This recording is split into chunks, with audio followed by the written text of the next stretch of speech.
माझे नाव नमन विष्णू साताडे. मी वर्ग 10वीचा विद्यार्थिनी. आमच्या शाळेचे नाव विसापद माध्यमिक आश्रम शाळा आहे. आमच्या प्रयोगाचे नाव जल विद्युत निर्मिती केंद्र आहे.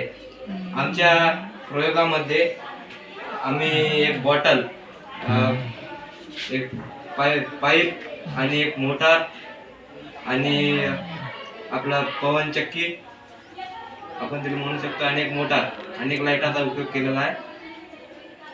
जेव्हा या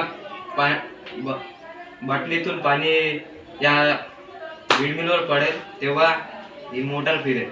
या मोटार फिरल्यावर नाही काय इथून इलेक्ट्रिसिटी जनरेट होईल आणि ती इलेक्ट्रिसिटी या घरामध्ये जाईल आणि तिचे लाईट फॅन हे ते लागेल. आणि या प्रयोगामध्ये कोणताही प्रदूषण नाही आणि आपण बिना प्रदूषणाची वीज निर्मिती करू शकतो. आणि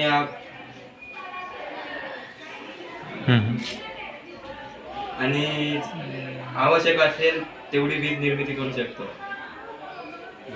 ठीक आहे.